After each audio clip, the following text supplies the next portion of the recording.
Straight ahead on 12 News, another grocery store for the Arbor Lake shopping area?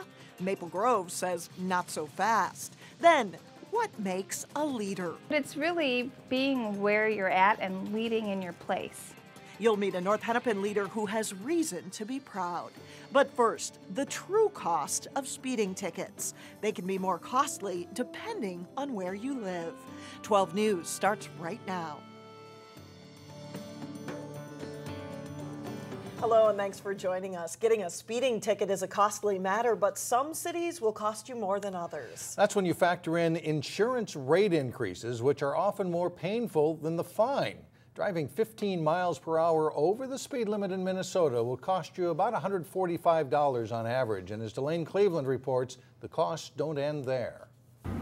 License status valid. There's a common belief among police that the faster you drive, the more likely you are to get in an accident. Our department philosophy is that it's everyone's responsibility for traffic enforcement. For Officer Steve Parker of the Maple Grove Police Department, Hi, see your driver's license and insurance card? traffic enforcement leads to safer travels on Minnesota's roads. We have discretion over almost everything that we do, especially in terms of traffic enforcement. We can write written warnings, we can give verbal warnings, or we can write citations for any violation that occurs. When he writes a citation for speeding, the cost of that ticket far exceeds what you pay to the court. You're going to have to pay higher insurance rates potentially, and that could follow you for 2 or 3 years. Mark Calda is a spokesperson for the Insurance Federation of Minnesota. It gets down to what we call underwriting.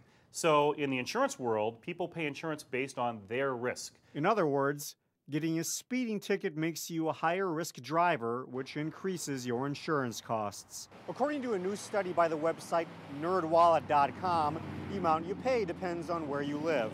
In the long run, a speeding ticket in Brooklyn Center would cost you $545. In Brooklyn Park, $532, and in Maple Grove, $495. In insurance, you are underwritten on a number of different factors. So one of them is geography, where you live. That's one of the factors that could create a higher risk for you. I'll give you a warning today. So if you're in Maple Grove, watch your speed, because Officer Parker will be on the prowl. We all try and be as productive and proactive as we can. In Maple Grove, Delane Cleveland, 12 News.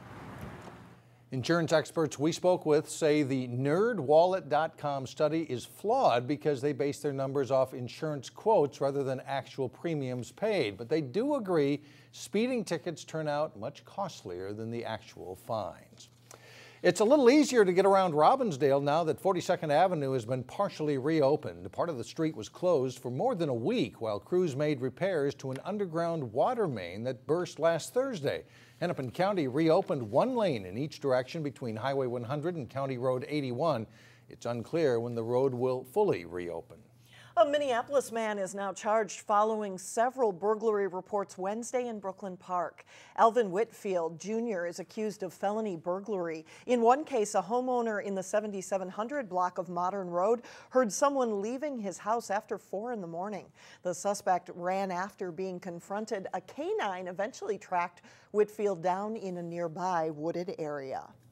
Now to Maple Grove, where plans for another new grocery store have changed. The Opus Group originally proposed a Hy-Vee grocery store for a new development near Hemlock Lane and Elm Creek Boulevard. City officials, however, nixed the idea, saying another grocery there isn't the best fit. There's currently a Trader Joe's, Whole Foods, Cub, and Byerly's already nearby. The city says Hy-Vee still wants to locate in Maple Grove and is now looking at other options. Opus is expected to have revised plans for the Arbor Lakes area soon. Those plans are expected to include office space and a hotel. Hennepin County is trying to prevent prescription drugs from ending up in the wrong hands. Saturday is National Prescription Drug Take-Back Day. In Hennepin County, there are several locations that collect unused or unwanted medications throughout the year. Those locations include the Brookdale Library and the Hennepin County Sheriff Patrol Headquarters in Brooklyn Park. Well, there's a reason to smile over at North Hennepin Community College. That's right. Interim President Lisa Larson recently won a significant award, and we get that story from Eric Nelson. A sun-drenched day creates a bright mood on campus. Hi. Especially for North Hennepin president Lisa Larson. It was humbling and honoring. Hi. Larson was recently named one of 84 exceptional women's leaders in the Twin Cities by the George Foundation. Dr. Larson was caught off guard by this award. She logged onto her computer one day and found out about the honor in an email. We're pleased to tell you that you've been selected. Once Larson came to grips with the magnitude of the email, I went, huh, this is something I should pay attention to.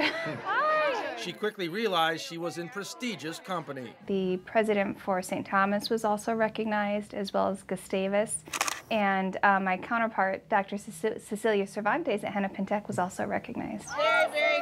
There are many keys to leadership, and Larson believes one of those is putting people in a position to succeed. Whatever job that you're doing or whatever career that you have, you're identifying the strengths and the opportunities of the people who work with you every day.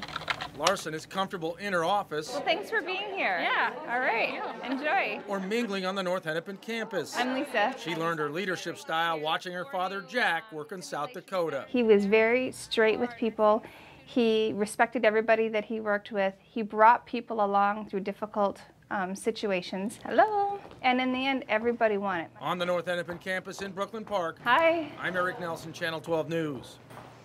This is the first year the George Foundation has honored women leaders in the Twin Cities. Still ahead, it is Plymouth on Parade weekend, and we are celebrating the occasion with some places we love. Then later in sports, the race is on at the Osseo Invitational cross-country meet. But first, a weekend forecast that's more typical for mid-August.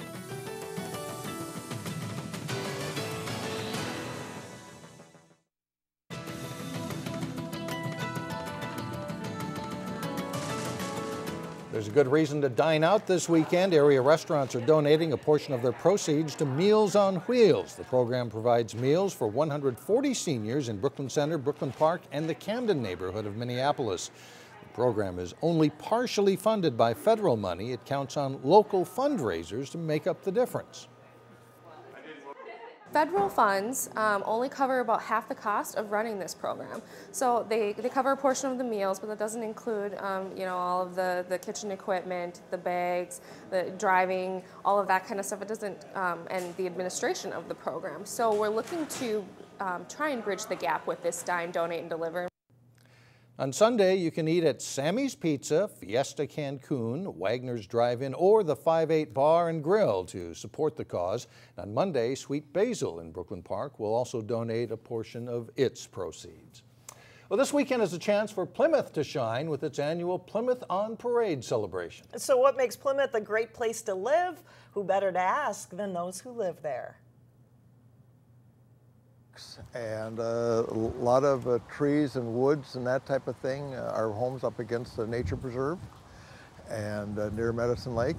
I think Plymouth is just a nice place for growing families. We love the parks, the Millennium Garden. I mean, they just offer so many things here in Plymouth. It's just been a great place to raise kids, and school districts are phenomenal. I think also the sense of community is really terrific. Just the different gatherings that happen throughout the year, from like the Fire and Ice Festival in the winter and farmers markets, lots of different community celebrations throughout the year. The Plymouth Parade kicks off at 11:30 on Saturday. And a reminder, it'll be broadcast live here on Channel 12, and we will both be out at the parade, so look for the big Channel 12 truck and come up and say hello. That's right, say hello. You bet. Still ahead, escaping life on a giant peach, the fun adventure coming up. But first in sports, Providence Academy takes on Benilde-St. Margaret's in girls tennis. Jay Wilcox has your highlights next.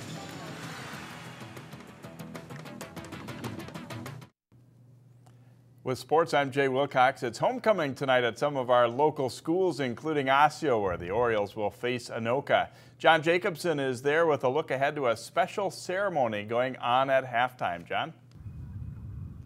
And what a great night for football out here at a lot of different schools, including here at Osseo, where not only is it homecoming, but also a very special event coming up at halftime. Well, 6 new members of the Osseo Athletic Hall of Fame will be inducted. 3 of them are former athletes, 1990s 3 sports star Kirsten Larson, state champion wrestler Kelly McConville, who later coached here at Osseo, and all-state basketball player Hannah Pelto, who was part of the Orioles' 2000 state tournament team. And the coaches are longtime wrestling assistant Woody Ferry, plus former cross-country head coach Ken Rasmussen and girls basketball head coach Dave Thorpe. Here to talk to us about tonight's ceremony, Bill Kwan, who's a teacher and a coach at Osseo High School, and Bill also on the committee to help put this night together, and tell us about the culmination of tonight and the 6 people being honored this evening. Osseo High School has a great tradition in athletics, and we're privileged tonight to honor these 6 individuals. Tonight during halftime, during the festivities, we'll be introducing them and their family members that will be with them. Bill, this is something you want to keep going on a regular basis, right? Perhaps every other year or so? Yeah, we'd love to get this going every other year. It's been about 10 years since our last induction, but we need some nominees in the future of past athletes from Osseo Senior High School, so if you got them, send them in. And how do they do that? There's a form on the internet. You just fill it out and send it into Ray Kirch. All right, very good. Thanks, Bill. We'll see you again here later. And again, Jay, homecoming tonight here at Osseo Anoka at 7 o'clock with that induction ceremony at halftime. Thanks very much, John and Bill. Well, a few years back, the Osseo Cross Country program brought back an old tradition, hosting the Osseo Invitational. A great fall afternoon as the girls get started at Elm Creek. Osseo, Maple Grove, and Cooper, the local teams, entered. Freshman Esiana Pichong of Centennial races to the win in a time of 15:26. Alexi Miller of Maple Grove is second, and it's Aria Burgess of Centennial and Grace Koskela of Osseo taking 4th. Aliana Hofek of Osseo is 5th. Hannah O'Brien of North St. Paul 6th, and Alice Ziska of Cooper is 7th. And then it's the boys' turn to take the course for their 5,000-meter race. And in the end, Reed Kurak of Centennial wins easily in a time of 16:21 as the Cougars take 3 of the top 4 places. The top local guys, Alex Miley of Maple Grove in 5th, and Mitch Kramer of Osseo in 6th place. As we check the team scores, the Centennial boys dominate to win with 23 points. Maple Grove is 2nd and Osseo 3rd, with Cooper 5th. Centennial's girls also win, although this one's a little closer. Maple Grove is 2nd and Osseo 3rd. Cooper is 5th. In prep volleyball, Heritage Christian Academy has won 13 matches despite a number of injuries. The Eagles played a solid Benilde-St. Margaret's team on Thursday. After trailing most of the way in the first set, Heritage closes strong. Janae Fugelstad's hit isn't returned on set point, and the Eagles squeeze out a 25-23 win. Benilde, though, plays well from there. Off the Heritage serve, the back set will go to Hannah Anderson for the kill. The Red Knights take the second set 25-18 to even the match at 1-1. Sophie Weber heats up for Benilde in the third set. This kill helps Benilde to a 25-17 win as they take the lead 2-1. After trailing early in the fourth, Heritage gets it going as Bella Lean tips over the blockers for a point and a 5-4 lead. But Perry Warren and the Red Knights again pull out the win 25-23. Benilde wins the match in 4 for their 10th win of the season. The regular season is just about over in prep girls tennis. Benilde-St. Margaret's face Providence Academy on Thursday, and at 1 doubles, Cece Obitz and Natalie Kroll for BSM, Celia Kennedy and Grace Cummins for Providence. Nice net play by Obitz gets Benilde the point. Later, Kroll ripped the service ace on the way to a 6-4, 6-4 win for her team. 2 doubles, Heather Mostrom serving, and then she jumps on the return for a forehand winner for Benilde. And Mostrom's return will set up an overhead smash winner for Joey Trella. BSM takes this match 6-1, 6-1. And on to the clay court at number 1 singles. Lauren Ottman for the Lions, Taylor McLeod for the Red Knights. McLeod will get a forehand winner here on this point for Benilde. Later, a good rally ends with a swinging volley winner by Ottman, but it's McLeod taking the match, and Benilde wins the duel by a score of 5-2. So a couple different surfaces available for them there. Absolutely. Thanks a lot, Jay. Now to Local Vote 2014, and voters in Brooklyn Park and Coon Rapids are deciding between a DFL incumbent and a city council member in a state legislative race. In District 36B, Melissa Hortman is running for a 6th term, and Peter Crema, her Republican opponent, is currently a member of the Brooklyn Park City Council.